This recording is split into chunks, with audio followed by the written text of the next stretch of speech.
mucha gente piensa que eso también es un mito, el cliente asiático puntualmente paga más. No, es más, el cliente asiático es el que te ajusta más el precio. Directamente es calculadora, a ver cuánto vale el metro cuadrado y te manda una propuesta de compra para abajo y ya está. Claro. Para mí, mito total. Suelen estar incluso mejor asesorados. Golden Visa, ¿mito o verdad? A día de hoy ya es un mito. Lo más común es que compren con el dinero al contado, es decir, vienen directamente a invertir. Es muy común también el mito o verdad de que el comprador paga menos impuestos a la hora de comprar una vivienda o a la hora de vender. ¿Qué piensas tú? Hay una diferencia mínima si es que eres o no residente fiscal. Pasemos ahora al bloque importante, la documentación. Que sin eso no se firma nada. Bienvenidos a Templo Consulting, el podcast inmobiliario donde hablamos de todo lo que necesitas saber sobre cómo vender, comprar o gestionar una propiedad de una forma sencilla y segura. Hoy vamos a hablar de la compraventa con extranjeros, que creo que tenemos muchas anécdotas y muchos datos que decir. Hoy estamos con Pablo, que nos va a contar pues algunas cositas por ahí. Efectivamente, hoy vamos a hablar de compraventa de vivienda a compradores extranjeros, como ha ido adelantando mi compañera Fiorella. Yo creo que vamos a empezar mencionando algunos datos, algunas estadísticas puntuales. Tampoco vamos a profundizar mucho, pero sí a nivel general, pues para ubicar un poco al comprador extranjero, ¿no? ¿Qué lugar ocupa dentro del mercado inmobiliario aquí, concretamente en España? Y profundizaremos un poco más a nivel de la Comunidad de Madrid, sí, que es donde principalmente nos centramos nosotros. Posteriormente hablaremos un poco del perfil también que suelen tener estos compradores y compartiremos algunos patrones, algunas curiosidades que habremos vivido alguno de nosotros en este tipo de operaciones. Sí. Luego nos centraremos en el punto más importante del podcast, que yo creo que es la documentación. Sí. Revisaremos un poco contigo cuáles son los requisitos habituales y posteriormente también pues, los requisitos específicos cuando la compraventa se realiza con un cliente extranjero. Y yo creo que ya para terminar, pues hablaremos un poco sobre los mitos y las verdades que hay en torno a este tema, ¿no? Y cosas que nosotros normalmente hemos escuchado acerca de la compraventa de extranjeros. Sí. Así que bueno, eso es un poco todo. Bueno, entonces como para iniciar, a ti que te gustan mucho las estadísticas, los cuadritos, las comparaciones, cuéntanos qué porcentaje de extranjeros realizan compraventas en general en toda España. Vale. Bueno, según el informe estadístico de la propiedad realizado por registradores.org, en el año 2024, una de cada 7 compraventas en España ha sido realizada por un extranjero. ¿Vale? Esto hablamos de casi un 15% del total de las operaciones, lo cual es un porcentaje bastante importante. ¿Vale? Aún así, cabe destacar que esta compraventa, o bueno, esta estadística en concreto, no es una distribución homogénea durante a lo largo de todo el territorio. Hay algunas zonas en las cuales la compraventa de extranjeros supone casi la mitad de todas las compraventas, lo cual es muchísimo, y en otros casos, en otras zonas en concreto, pues las compraventas son apenas inexistentes por parte de los compradores extranjeros. En concreto, si tuviéramos que hablar de 5 zonas o 5 provincias que más compradores extranjeros tienen, estaríamos en el 5º puesto la provincia de Gerona, en Cataluña. Posteriormente estaría Málaga, en Andalucía. El puesto número 3 lo ocupan Islas Baleares. Puesto número 2, Santa Cruz de Tenerife. Y el oro se lo lleva Alicante, con casi 44%. Playa, costa, todo. Totalmente. Claro. Es decir, estas cinco zonas lo que tienen en común es pues lo que tú has dicho, ¿no? La costa, la playa y efectivamente eso es lo que destaca y el mayor atractivo para los extranjeros suele ser ese. Y me llama la atención ahora que has dicho eso porque no has mencionado Madrid. ¿Madrid no está entonces dentro de los 5 principales? No, Madrid no está ni siquiera dentro del top 10. Ah, mira. Tiene una presencia importante a nivel de compraventas de extranjeros, pero en comparación con otras provincias pues no es tan significativo. Madrid ronda aproximadamente un 7% en la compraventa de extranjeros y los que destacan o los que lideran el ranking son los clientes asiáticos, concretamente los chinos. ¿vale? Posteriormente también destacan otras nacionalidades de países como puede ser Rumanía, Italia, Francia, México y Venezuela. Estas estadísticas que estás hablando ahora son del último año, de los últimos 10 años, o sea, como para saber si estamos basándonos en algo actual o algo más general. 2024, principalmente Pues son bastante, ok. 2024 y el año 2025 estamos pendientes todavía de ese informe anual por parte de registradores.org, lo tenemos por trimestres, pero ha sido muy similar, se ha desarrollado prácticamente de la misma forma. Te lo preguntaba porque es verdad que, bueno, 2024 sí, pero años anteriores también había muchísimas compraventas aquí en Madrid de clientes asiáticos, ¿verdad? Entonces, eso se va manteniendo. Sí, sin duda. O sea, Madrid sigue estando ahí un poco en el punto de mira del inversor extranjero, cada vez más, es decir, cada vez los destinos de costa pues siguen manteniendo esa presencia que han tenido siempre, pero clientes, en este caso de Latinoamérica, incluso Estados Unidos y por supuesto asiáticos, cada vez se interesan más por la Comunidad de Madrid. O sea, que estamos teniendo una tendencia ascendente. A mí me ha pasado con clientes latinoamericanos, ¿sabes? Más que asiáticos. A ver, sí, también hemos vendido asiáticos, pero en el último año, en el 2025, más latinoamericanos, pues. Sí. No sé Es si... interesante. Sí, bueno, ya luego hablamos un poquito de eso. Claro. Y bueno, yendo de la mano con esto, el perfil del cliente comprador. ¿A ti te parece que hay un perfil bastante marcado? ¿No? Bueno, normalmente suele estar muy ligado a la nacionalidad, el tema del perfil. Si mencionamos, por ejemplo, a nivel general en España, pues hablamos de que, por ejemplo, los británicos son los líderes absolutos en compraventas en Andalucía, Murcia y Valencia. Destinos de costa, destinos de playa. Los alemanes lo son en Islas Baleares, en una región en este caso muy concreta, y por ejemplo en Cataluña lo son principalmente franceses y marroquíes. ¿Vale? Y bueno, de Madrid ya hemos hablado que principalmente la mayor presencia son asiáticos. Asiáticos. ¿Vale? Hablando en este caso un poco ya de manera más concreta en Madrid, Fiorella, que en las operaciones al menos que tú has intervenido, ¿has notado algún tipo de punto en común que tengan los compradores extranjeros aquí en Madrid? ¿Algunos patrones que se repitan? ¿Alguna anécdota que hayas vivido tú personalmente? Pues si me pongo a pensar, te digo que lo más común es que compren con el dinero al contado, es decir, que vengan con la cantidad económica ya ahorrada. Vale. Bueno, y vienen directamente a invertir. Creo que no me ha tocado venderle a ningún extranjero con hipoteca, lo cual es muy usual a los españoles. Los españoles compran más del 90% directamente con crédito hipotecario. Pero los clientes extranjeros vienen ya con la cantidad económica ahorrada y algunos inclusive compran a través de empresa. Es decir, no como persona física, sino como persona jurídica.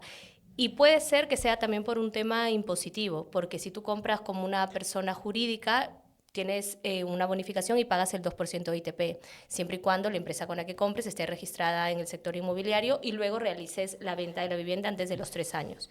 Pero eso podría ser un factor y que estén bien asesorados y lo hagan, digamos, por esa razón. Claro. ¿Sí? Por completar un poco ese punto, yo otra cosa que también he notado, al menos en las compraventas que he intervenido yo, es que por lo general el comprador extranjero, si no es en este caso, es decir, si no entiende el idioma, si no entiende español, suelen también contar con un asesor, en este caso, que les ayuda con absolutamente todos los trámites, desde la visita y la traducción, en este caso in situ, para describir las características del inmueble, las dudas que le puedan surgir, y lo acompañan durante todo el proceso, es decir, tenemos más trato con esa persona, con ese asesor, que al final entiende perfectamente el idioma, sabe también en este caso del sector, y estamos en contacto con él durante todo el proceso, incluso hasta el momento de la firma. Y es exacto lo que has dicho, porque es más que un traductor en sí, que también la hace de traductor, es un asesor, porque va desde el comienzo y les habla un poquito del sector inmobiliario, del mercado, precios, documentos, y aparte traduce, Claro. De hecho, es un poco la función que desempeña en este caso nuestra compañera Yachin, aquí en la empresa.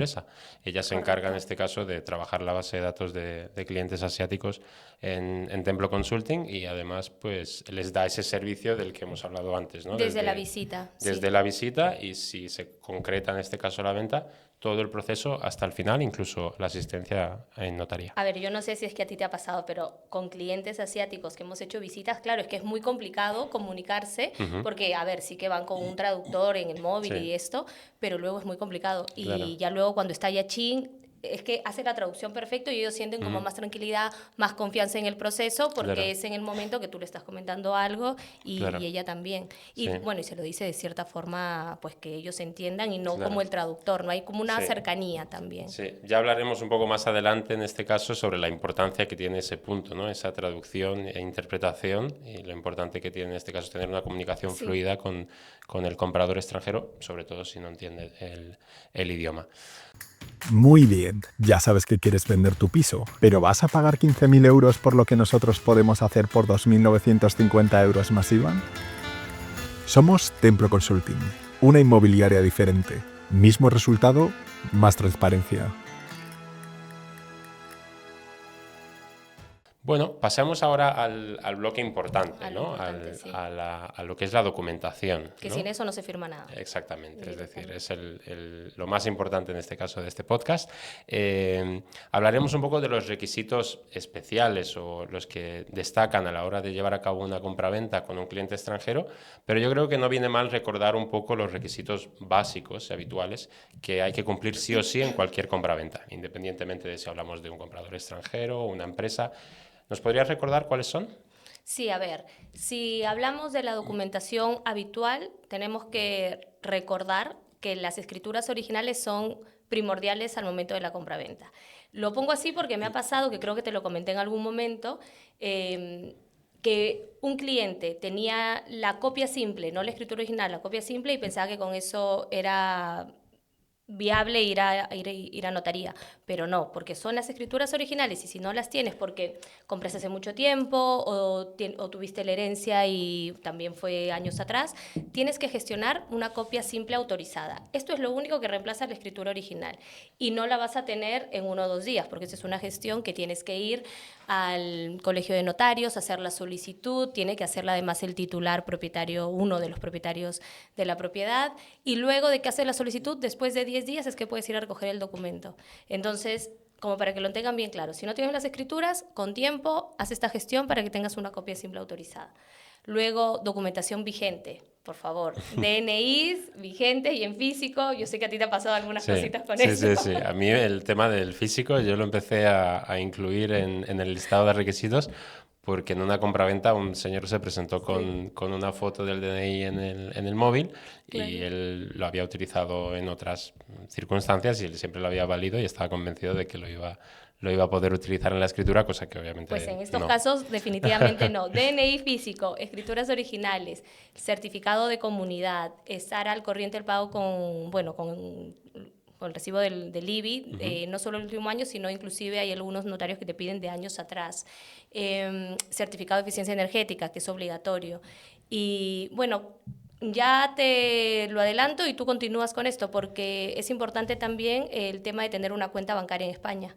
Sí. Como requisito, digamos, extra, bueno, Claro. que es también habitual, pero ya hablando del extranjero. Sí, exactamente. Es decir, aparte de los requisitos que has mencionado en este caso tú, que son los requisitos habituales para cualquier compraventa, para, en este caso, la compraventa con un comprador extranjero, vamos a tener pues algunas cosas más a tener en cuenta.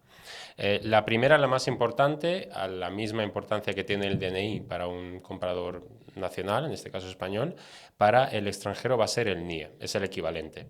Es el número de identificación de extranjero y es el número que identifica de manera administrativa y fiscal a ese comprador que viene de fuera.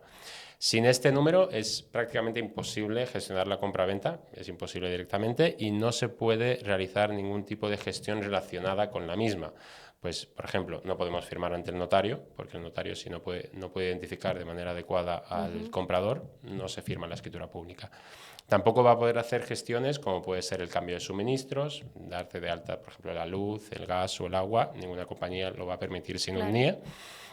No vas a poder liquidar tampoco los impuestos relacionados con la compraventa, es decir, para agencia tributaria es muy importante a la hora de liquidar los impuestos identificar de manera correcta quién es el que liquida ese impuesto, ya sea el IVA para una vivienda de obra nueva o el ITP correspondiente para cada comunidad autónoma si se trata de una vivienda de segunda mano.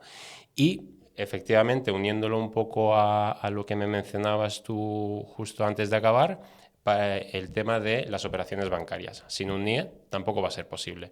Ni solicitar una hipoteca, ni abrir una cuenta bancaria, ni recibir una transferencia, ningún banco lo va a poder gestionar, ¿vale? Entonces sí, el NIE sería el requisito número 1. Además es un trámite relativamente sencillo, Sí. ¿vale? Se gestiona a través de la oficina de extranjería, de cualquier oficina, en este caso en territorio español, y los requisitos realmente son bastante sencillos. O sea, tendrás que justificar el motivo por el cual lo solicitas, que en este caso es compraventa de un inmueble, y cumplimentar en este caso el modelo correspondiente, liquidar la tasa y solicitar cita previa en el momento de recibirlo. Es decir, que si tú estás pensando en comprar, aunque no sea a corto plazo, pero lo estás considerando, gestiona ya el tema del NIE para que ese requisito ya lo tengas hecho. Claro, hay que tener en cuenta que el trámite administrativo que he mencionado un poco al final, pues conllevan tiempo. Claro. Sobre todo el tema de la cita previa y gestionar toda la documentación. Por lo tanto, sí, lo ideal es tenerlo ya todo gestionado y tener tu número de NIE en el momento en el cual incluso te pones a buscar la vivienda que vayas a comprar, si eres extranjero, claro. Perfecto. Yo luego, para completar un poquito esto del tema de documentación, más que nada DNI sin NIE, el certificado de concordancia, que esto es muy importante. Yo no te conté lo de mi cliente que era diplomático hace años, pero ahora te lo voy a contar. Pero bueno, el certificado de concordancia es el documento que lo puedes gestionar en la Policía Nacional también, aconsejado hacerlo previamente, si puedes con tiempo también, que acredita que el número de NIE y DNI o pasaporte y NIE es el correcto, porque si tú imagínate que llegaste a España en un momento y tienes NIE y luego pasaste muchos años acá y luego tienes DNI y quieres comprar en el momento que tienes DNI, pues tú necesitas acreditar que estos dos documentos pertenecen a la misma persona. Y lo que te iba a contar que me pasó con un cliente que era diplomático de Argelia, si no me equivoco, es que él en su momento compró un piso con su pasaporte diplomático. No le pidieron nunca NIE ni nada. Y en principio, pues muy bien. Luego iba a vender esta propiedad para comprar otra. Y cuando iba a comprar yo le dije, a ver, mira, ten en cuenta esto, lo otro, y el NIE, por supuesto. Y me dice, espera, yo no tengo NIE, porque en su momento cuando yo compré tenía mi pasaporte diplomático. Pues hicimos las averiguaciones, a ver si ahora también era viable, y eso era antes, pero según la normativa, la ley de ahora, necesitaba un NIE. Fíjate. Entonces tuvo que frenar su venta porque tampoco le iban a dejar vender con su pasaporte diplomático por más de que haya comprado. O sea, mira lo gordo que es y cómo se va actualizando todo. Sí, sí, sí. Vale, bueno, pues un punto más a favor para reforzar esa importancia del NIE. Unido a esto que hablábamos respecto al NIE como primer requisito indispensable, el segundo va a ser un requisito que, aunque por ley no es obligatorio, en la práctica sí que se convierte en un requisito prácticamente imprescindible, que es tener una cuenta bancaria en España. ¿Vale? Este punto es muy importante porque si de lo que dependemos es una transferencia de fondos del origen extranjero, nos vamos a encontrar que las entidades bancarias, para el cumplimiento de la ley de prevención de blanqueo de capitales, van a solicitar todos los certificados y los justificantes necesarios para comprobar el origen de fondos de ese dinero que proviene del extranjero. Esto, en la práctica, lo que se convierte en que, en el mejor de los casos, la operación se demora más de la cuenta, porque normalmente pues, la solicitud de documentación y la presentación de la misma conlleva más tiempo de lo previsto, y en el peor de los casos se puede llegar incluso a bloquear dicha transferencia y, por lo tanto, impedir la transferencia. Claro, exactamente. Entonces, lo más sencillo es exactamente igual que hemos hablado del NIE, tenerlo gestionado de manera previa. Una vez que te conceden el NIE, ¿vale? Abrir una cuenta bancaria en España, porque con el NIE lo vas a poder hacer.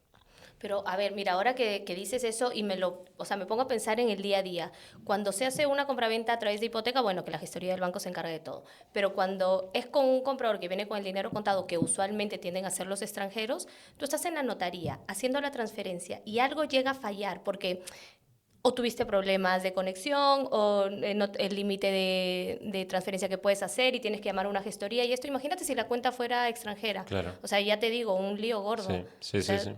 Ya pensando en el día a día, no en el momento de la firma. Claro. Pues sí, total. Por eso es imprescindible lo que decimos en la práctica, que al final, para minimizar esos riesgos, ¿no? Y hacer que todo vaya de manera correcta, abrir una cuenta bancaria en España. Una vez que recibes tu NIE, tu segundo paso es abrir esa cuenta bancaria y gestionar de manera previa esos fondos desde el extranjero para que tener el dinero, digamos, disponible para el día de la firma. Perfecto. ¿vale? Pues visto. Y como tercer requisito, que en este caso este sería adicional y aplicaría únicamente a aquellos extranjeros que no entienden el idioma español. En este caso sería una correcta traducción e interpretación durante todo el proceso y de toda la documentación. Este punto, la mayor importancia la va a tener el día de la firma, ¿vale? Ya que el notario, por obligación legal, va a estar obligado a comprobar que la persona que compra el inmueble comprende perfectamente todo lo que supone la compraventa. No solamente hablamos de precio, también hablamos de la responsabilidad que supone, las posibles cargas que pueda tener, los impuestos que tendrá que liquidar una vez realizada la compraventa. Tiene que asegurarse de que la persona que firma entiende todo correctamente.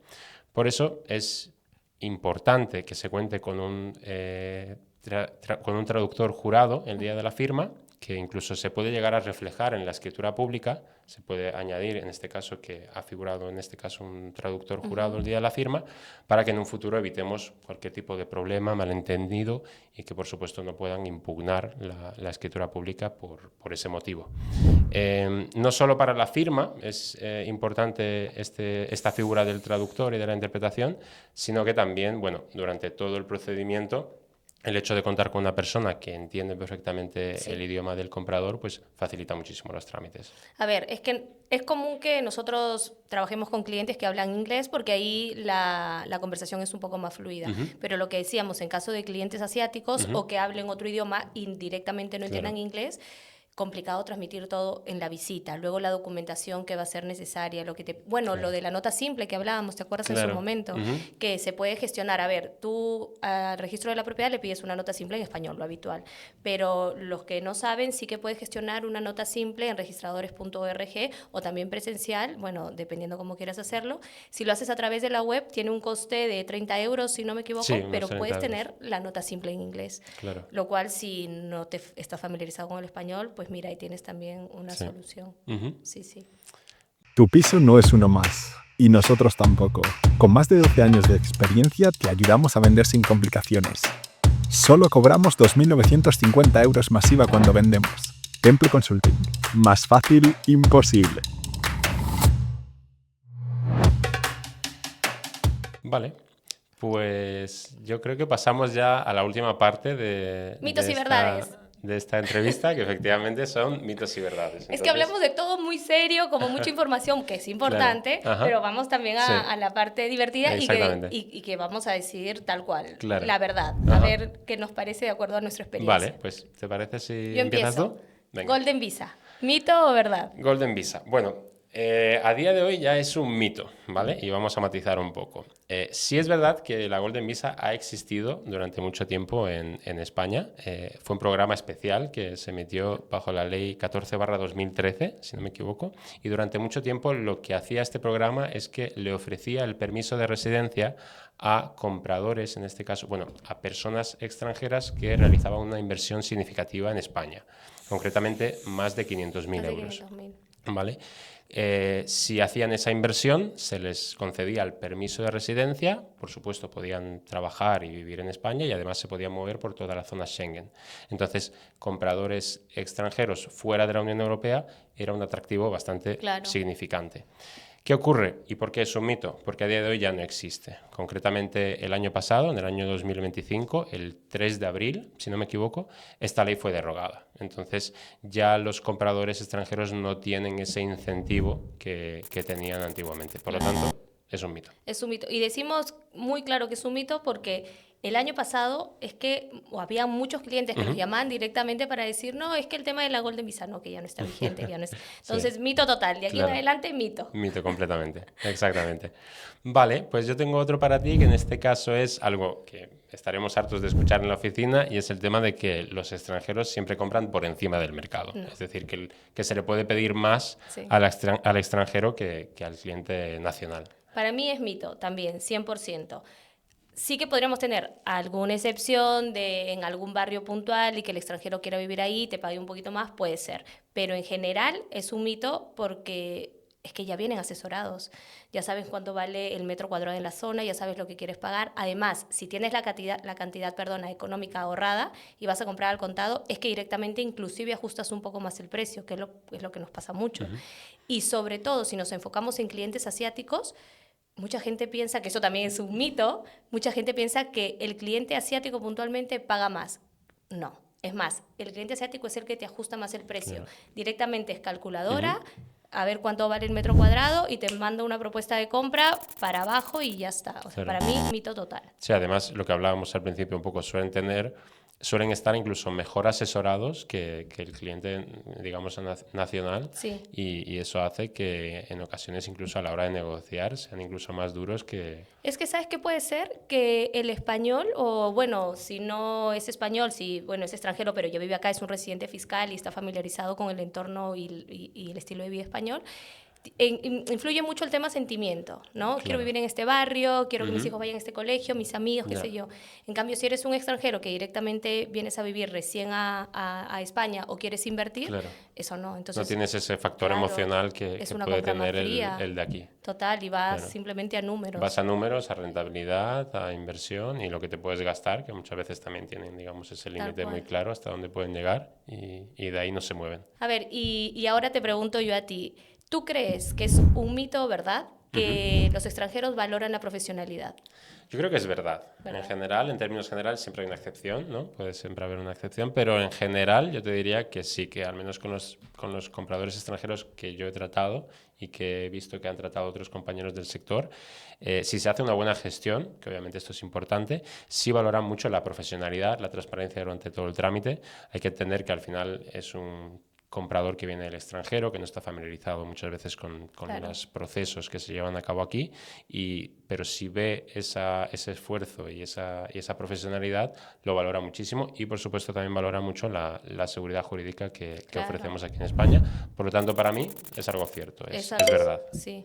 Bueno, yo creo que también, a ver, que es verdad lo que estás diciendo, pero creo que también ahora mismo en España, ¿no? Porque cada vez hay como más incertidumbre en cuanto a qué se necesita, qué no, me falta un documento. Entonces, que tú asesores al cliente desde el comienzo en la documentación que va a necesitar, el paso a paso, todo lo que pueda venir previamente y que lo veas con anterioridad para evitar cualquier inconveniente a futuro, yo creo que cada vez lo valoran más. Sí, yo creo que es verdad y no solo para Sí. el comprador internacional, ¿no? Sino que se aplica a todo cliente que puede valorar en este caso esta profesionalidad. Perfecto.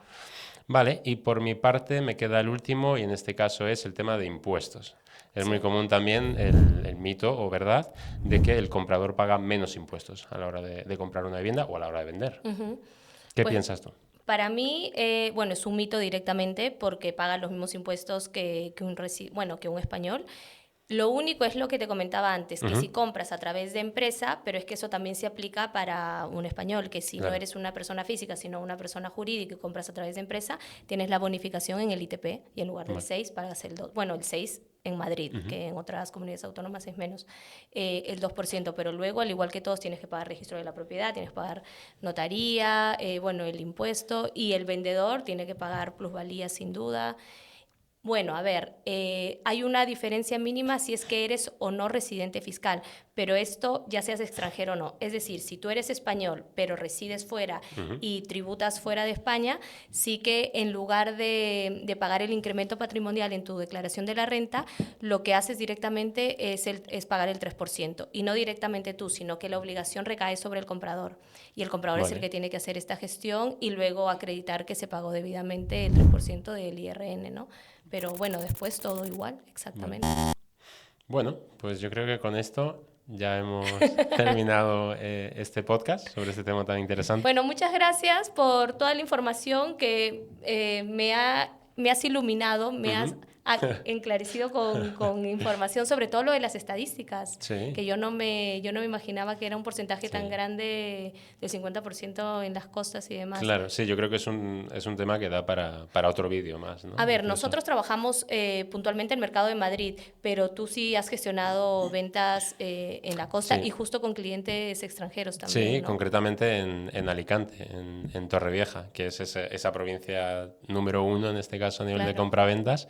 Y sí, efectivamente, de hecho, en parte todo lo que hemos hablado se cumplió en esa compraventa, es decir, la visita asistió la compradora, pero también su asesora personal, en este caso eran de origen polaco. Ella no hablaba español, pero en este caso la compañera del sector sí que lo hacía, porque llevaba muchísimo tiempo viviendo y dedicándose al sector, concretamente en Torrevieja. Y efectivamente la compraventa se realizó, en todo momento estuve en contacto con la asesora y no con la clienta. La documentación, la traducción, todo se encargó ella, e incluso a la firma de la escritura pública asistió únicamente la compañera con un poder de representación universal, en este caso para la compra, y fue todo a través de ella. O sea que, una vez más, corroborando el tema de que al final cuentan con una buena asesoría jurídica en general, una asesoría también para la traducción, que les acompaña en todo momento e incluso pues les hace que tengan una gestión integral desde el principio hasta el final. Bueno, muchas gracias por llegar hasta aquí, por vernos, por informarse un poco más al respecto. Si tienen alguna duda o consulta, síganos. Si hay algún tema en concreto que os interesaría del que hablemos, digamos, en este caso en el podcast, ya sea relacionado con el de hoy o algo completamente distinto, relacionado con el sector inmobiliario, por favor, pues dejárnoslo en el comentario y seguramente lo hagamos.